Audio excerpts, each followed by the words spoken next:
Okay, so chapter 14 is oligopolies. So this is a market structure where there's a small number of firms, okay? So it could be, so in perfect competition, the products were all identical, and in monopolistic competition, they were differentiated. In an oligopoly, it could be either one, but the main characteristic is that there are some sort of barriers to entry. So we only have a few firms. Sometimes you have what's called an oligopoly with a monopolistic fringe or something like that, which means there's a couple big guys dominating the market, and then there might be a bunch of little guys, but they're all so little that they don't really have a lot of, or with a competitive fringe, yeah. So there's some competition on the outside, but the market is dominated. Because of that, the main characteristic of these guys, the small number of firms, leads to this interdependency. Each firm, their strategy is very much determined by what the other guys are doing. And, you know, you can see this, like, you know how if you look at like car sales, Ford will put out this friends and family sale, and then 2 days later you'll see GM doing the same thing. Or if Coke does something, Pepsi does the same thing the next week. Like, they're very, very dependent on each other. So we got a couple big firms that really pay a lot of attention to what their competitors are doing. So to determine if it is an oligopoly, they look at this 4-firm concentration ratio. And so they take the top 4 firms in the industry and say, how much of the market do these 4 firms have? And if the top 4 guys have more than 40% of the market, that means it's an oligopoly. So this is just an example. So discount department stores, what we're saying is the top 4 firms control 97% of the total market in this one. Or, well, this is probably a bit outdated since Toys R Us isn't here anymore. Athletic footwear stores, the top 4 guys have 68% of the market. Dog and cat food. So the higher this number, the more concentrated it is. It does not tell us, you can see cigarettes, very concentrated here. It does not tell us, like, you could have 1 or 2 big guys, and then, you know, the market could be dominated by, so here's chocolate, 48% of the market here, or auto sales. So all of these guys are highly concentrated. It doesn't tell you how it's distributed within that 4. It just says the top 4 firms have this much of the market. So these are all things that are highly concentrated. A lot of times it has to do with, so if we look at automobiles, aircrafts, these types of things, they usually have really high fixed costs. And so it's, you know, anybody can open up a restaurant. You can get a small loan and open up a restaurant. It'd be kind of tough to say, I think I'm going to start my own airline, right? Like, the costs are just so prohibitive that you can't have a lot of small guys doing it. It's not cost effective that way because they have such high fixed costs. So that's generally why we develop these. So oligopolies exist for a couple reasons. There are some barriers to entry which were not present in perfect or monopolistic competition. A big one is economies of scale. So this would just say that you just can't, you can only do it, again, usually we have large fixed costs here. And so you have to be able to spread those fixed costs out over a lot of customers. So if you had a bunch of small ones, it would be really, really expensive. And so that's why you see, like, the department stores and stuff, they can buy in bulk and reduce their costs that way and spread it over there. The other way could be ownership of a key resource. We'll see this also in monopolies. So you could have a patent, or if you look at oil, for example, there's only so many places where oil exists. So if you have it, then you can be part of that monopoly. And if you don't, then you won't. There could also be government-imposed barriers to entry. And again, we'll see these two show up again in monopolies. So government-imposed barriers to entry could be the patent or the copyright, or they license things and only so many people are allowed to do it. So something like that. So again, all the graphs and the charts are exactly the same as they were for monopolistic competition, but the strategy is different because they don't really have to worry about new firms entering, so they focus most of their effort on what the other firms in there are doing. So, so we use something called game theory to look at this, and game theory, it's no game. It's not fun, no. It sounds like it'd be, ooh, that'd be interesting, but it's really not. So we got a couple big firms. The actions of any one of those are going to make a difference in the profits of the other. So, so when we look at just like the graphs and the charts from the last chapter, we don't really capture what's different about this market. So we use something called game theory, which can be used for other things outside of economics, but we use this to predict behavior. And so all games have to share some certain rules. So there have to be rules that determine what you can and cannot do. There have to be strategies that firms will employ, and then you have to know the payoff. So what's going to happen if I do this versus this?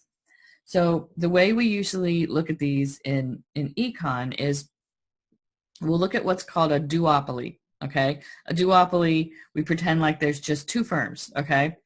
And in this case, we're talking about Spotify and Apple. I think this is an example that's still in your book. And we pretend like those are the only two firms that are selling streaming music. So they have to choose a business strategy like to maximize their profits. So if we assume each firm can either charge $14.99 or $9.99, okay? But in order to do that, each firm has to know what the other guy is going to do. So we can use this to create this payoff matrix, okay? So that's one of the conditions there. We have to have a payoff matrix. So each person's profit depends on what the other guy is doing, and that's what this payoff matrix shows you. So here's the same thing, just bigger, okay? So if we read it, Apple's the red one, right? So if Apple decides to charge $14.99 and Spotify also charges $14.99, then Apple earns $10 million profit. If Apple charges $14.99 and Spotify charges $9.99, then Apple only wins $5 million in profit. So that's how you read the payoff matrix. If we want to switch over here for Spotify, if Spotify decides to charge $14.99 and Apple also charges $14.99, then Spotify gets $10 million. If Spotify charges $14.99 and Apple does $9.99, then Spotify gets $5 million. So that's how we read the payoff matrix. You kind of have to keep the colors straight, and it takes a little getting used to. But here's how they walk it through there, and I think I have this set up right. So here's the same payoff matrix, and let's say you are Spotify. So how would you play this game? So if Apple charged $14.99, if you knew what Apple was going to do, so if Apple charges $14.99, Spotify's choices are charge $14 and get $10 million, or charge $9.99 and get $15 million.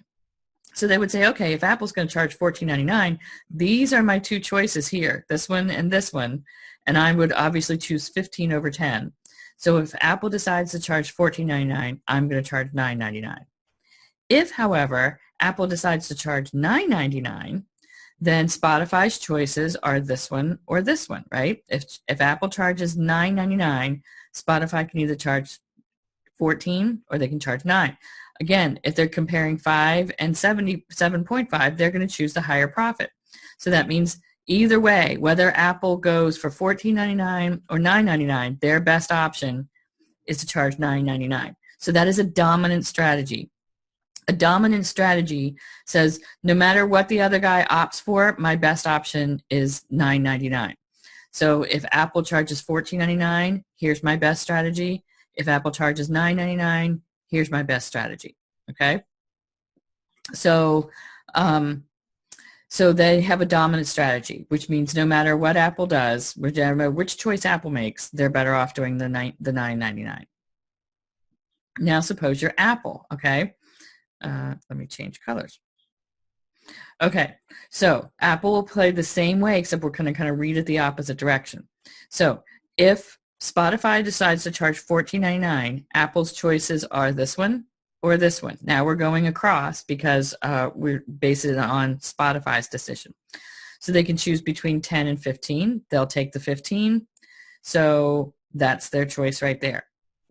If Spotify decides to charge $9.99, they can choose between 5 and 75. They will obviously, or 7.5. They'll obviously take the 7.5. So if Spotify decides to charge $9.99, their best option is $9.95. They also have a dominant strategy. So they will both end up charging $9.99. Now, if we look at this, and here's another way to look at it. So sure, this would be better for both of them, right? But Apple doesn't want to charge $14.99 because if Apple charged $14.99 and Spotify drops their price to $9.99, Apple's down to only $5. So they would like this, but they don't want to take, they would like this one, but they don't want to take a chance on this one. So they'll settle for the 7.5, which is safe, and Spotify is going to do the same thing. Okay, they can't collude, and we'll talk about that in a little bit later. But they can't just say, oh, I want the 10 million because that's highest, or I want the 15, because they can't count on the other guy doing what they want. So they have to say, if the other guy does this, what's my best option? If the other guy does that, what's my best option? And so that's how they have to play it. Does that make sense, everybody? In almost all of the examples that they put in your book, everybody has a dominant strategy, and that's not always the case. But I think it's just kind of easier to read, so they don't want to confuse you too much on here.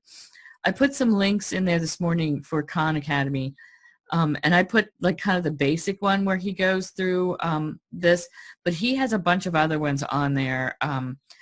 It's a little bit more than I think you would need for this class, but it is pretty interesting. If you ever saw the movie A Beautiful Mind, it's about this guy, Nash. I think Russell Crowe, isn't it? Maybe. It was a while ago. But anyway, that leads us to this Nash equilibrium. He was the one that came up with that, and he was brilliant. But it's really confusing, I think. But the Khan Academy, he has like 3 videos where he elaborates on this. So if you're interested, you can do that. But what this is called, both firms settling on the $9.99 is a Nash equilibrium. They choose the best strategy given what the other guy is going to do. And they are not cooperating to do this. It's a non-cooperative equilibrium. And they don't have to have a dominant strategy in this case, and most of the examples we have there. But it just means that they come up with a strategy based on what the other guy does. And so they come up with this. They're both charging $9.99. So that's essentially the Nash equilibrium. Now, if we look at this, go back to this one, they would both be better if they could, here, let me take that off. They're going to end up here, but they would both be better if they were here, right? And they were both earning 10 million. But that would be collusion. If they got together and said, hey, let's both charge $14.99, we'll both be better off. That is collusion, and that is not legal in the United States. In some places it is. But that is not good for the consumer, right? Obviously, both of them settling for $9.99 is better for the consumer. So sometimes you see firms come up with what we call like so in this case, in the United States, it's illegal. In other places, it's not illegal. But their profits would be a good bit higher if they would get together and decide to charge this. So the Nash equilibrium is this non-competitive equilibrium. So they're not really cooperating, but they're both just doing what's best for themselves given what the other guy is doing. A cooperative equilibrium is more like this could be collusion, but sometimes we have like what we call implicit collusion. And so the firms don't get together and say we're going to charge this, but a lot of times these industries will have like a price leader. And so everybody will just kind of follow what they do. Now, if one guy drops his price, they're all going to follow along and drop their price. And so they're all worse off then, right? So these guys do not want to get into price wars, because if somebody does something, then everybody else is going to follow it. And so they really don't want to do that. So a lot of times they're not allowed to get together and decide, but sometimes they kind of just unofficially follow this. So they're not allowed to communicate with each other to do this, but you see it a lot like with the airlines. When one person started charging for bags, all of the people started charging for bags, except for Southwest. And so as long as everybody does it, then they're all better off. They're all making more money now. Another way that we look at this is a prisoner's dilemma. And so this is why collusion is tough to work. This actually comes out of psychology, so you may have come up with this in a psychology class. But what you do is, let's say you catch these two guys, but you don't really have enough evidence to convict either one of them. So you separate them into two rooms, and you say, if you confess and sell out the other guy, you'll only get 1 year in prison. But if you keep quiet and he confesses, you're getting 10 years in prison, okay? So if they both kept quiet, neither one of them's going to jail because we don't have enough evidence, except they might not know that. But now each one, because they're separated, each prisoner has to count on the other guy to keep quiet. So if you knew that guy was going to keep quiet, you'd keep quiet, neither one of you would go to jail. But nobody wants to take a chance on the other guy ratting him out, and then he gets off scot-free, or he only goes to jail for a year and you go for 10 years. And because they're prisoners, we don't really trust them, right? So we say, so they'll both end up kind of, plea bargaining and taking the lesser sentence and kind of telling on the other guy. But if they were allowed to collude, right, if they were allowed to talk, they would say, all right, no matter what they say, just keep quiet. But they can't do that. And they also probably can't trust the other guy. So so that's the prisoner's dilemma, and I'm sure you can find a better example of that. But that's the situation these oligopolies are in. We'd both be better off charging the higher price, but if I keep my price high and you go low, then I've lost a lot of money, and I don't want to take a chance on that. So we both settle for the lower profit. Now, can they avoid that? Can they avoid this low profit equilibrium? And the answer is yes. And you actually probably see this a lot more than you realize. But this is an example. This is Domino's and Pizza Hut, and they can either charge 10 or 12, and so they get this, but they end up settling both charging for $10 here and getting a $350 profit, even though they would rather be up here getting the $500 profit, right? And so what they do is they advertise price matching, okay? And so what that means is that they both charge for $12, okay? They both charge $12. They earn their $500 profit. But if either one of the firms drops their price to 10, so the automatic price matching, which you see a lot, means they will automatically jump back to this one. So if the other guy jumps down, I will too.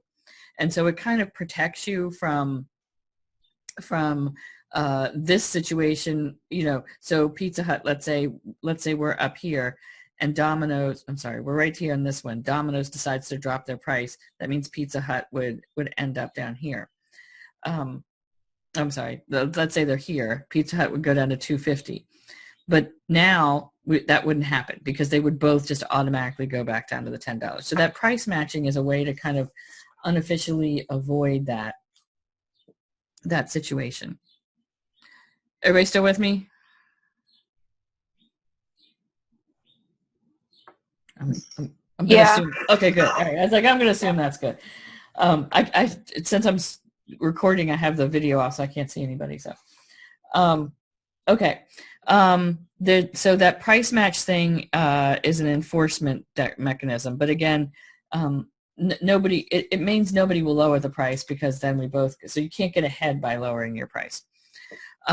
Price leadership is that other one that we were kind of talking about there, where we implicit collusion. So it's implied. It's not outright. They can't go. So a lot of times you have like a price leader, like in the airlines and that kind of stuff. And so you kind of see that a lot too. And if one person changes, then everybody else does. But they're in their best interest to work together. Now, in some places, collusion is not illegal, and we see that with OPEC for the oil-producing countries. And so OPEC has a dominant strategy to keep output low, okay, and earn a high profit. So what they essentially do, here's what OPEC does, and we actually just saw this in the news not too long ago. So here's supply, and here's demand, and here's the price of oil. Well, OPEC has learned if they keep the supply low back here, they keep the price high, okay? And so these countries get together and essentially agree to keep output low so that they all earn a higher profit. But we get this situation there where with that nice high profit, these firms are capable of producing more. So there's this great incentive to cheat on a cartel. And so and so in this example, Nigeria says, oh, you know what? I think I'm just going to put a little more out there, increase my output, and get 15 instead of 10. But if everybody did that, if everybody increased their output, then we're back down to here. So for the smaller country, that's not huge, but for Saudi Arabia, that's not great. And we just saw this where there was some fighting in OPEC, and Saudi Arabia increased the output, and that's why we're seeing such low gas prices. And also the demand is down, right? Because nobody's going anywhere. And so gas prices are really, really low. But Nigeria they're better off cheating, not cooperating, and producing the high output. And so in order to punish Saudi Arabia, or in order to punish Nigeria, Saudi Arabia would have to go all the way to here and lose $40 million in profit. They do that though. They absolutely, and that's what we just saw. That's what we just saw happen. And they do this in the real world because it took them a long time to learn that in the long run, they're all better off. Because if Nigeria cheats and then other countries cheat and everybody goes down here, then supply goes back up and the prices are lower for everyone.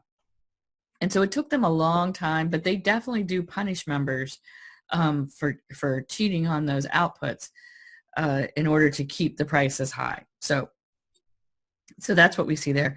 There's another type of game theory called sequential game theories, and we say, if we do this, then the other guy is going to do that. And so I wait and make my decision until I see what the other guy is going to do. And these are, so here's an example. Apple, and there's another one in your book, I think, about like opening stores or something like that, like Burger King and McDonald's, or maybe it's Walmart and Target or something.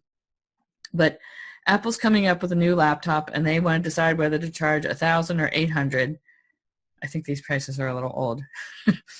And so, but in order for them to decide that, they first have to know what Dell is going to do. Dell is deciding whether or not to enter the market, okay? And so here's how we read this one. If Apple charges $1,000 and Dell decides to enter or not in both of those situations, okay?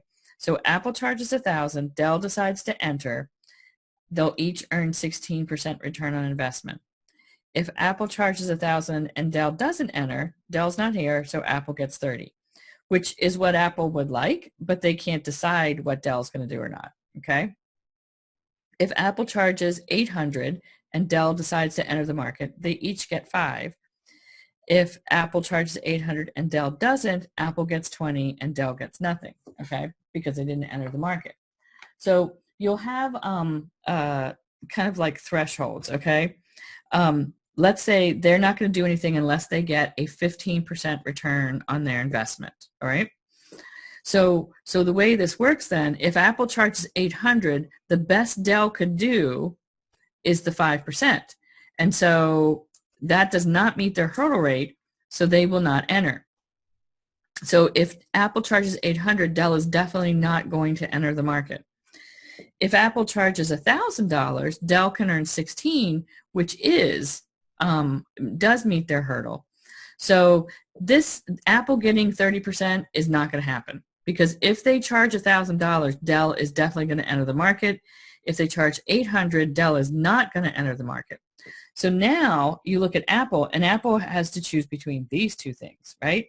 So if Apple charges $800, we know that Dell is not going to enter the market. Oops. If Apple charges 1,000, we know that Dell will enter the market. So now Apple says I can charge 1,000 and earn 16%, or I can charge 800 and earn 20. And so that's what they'll do. So Apple will charge $800 and prevent Dell from entering the market because that's their choice. So this isn't an option for them, and this isn't really going to happen. So by following these if-then things, you can get it down to two choices. And so Apple, in deciding their price, has to guess what Dell is going to do. The last thing in the chapter is the 5 forces model from Michael Porter. And it says these are all the threats, essentially, of a competitive firm. So there's the threat of existing firms in the market, and this is especially big with oligopolies. There's the threat of new entrants, which is a big threat in perfect and monopolistic competition. There's the threat of substitutes. So you can't just look at what's happening in your market, and this is again related to strategy and coming up with this. But if we look at movie theaters, you know, it used to be there was no, or cable. If you look at cable, there used to be no substitute for cable, and now there's all these streaming services. And so there's things that can come along and replace you. Or movie theaters, and then it came home to home DVDs, and then it came to streaming. And so things, you know, new things can come along that become a substitute for your product. The bargaining power of the buyers, and so that can be a variety of things, but think more business to business. If I am a producer of something and 75% of my business is Walmart, and Walmart says, I want you to do it this way. Even though it's more expensive for me, I still have to do it. So the buyer has all the power in here. There's other situations where the supplier has the power. If I need one component to make my iPhone and there's only one supplier that can do that, then they really have all the power because I can't meet my my deadlines unless they do. So these are all the things that you have to look at when you make your decisions. And this whole 5 forces thing is a pretty big, it's a pretty big deal.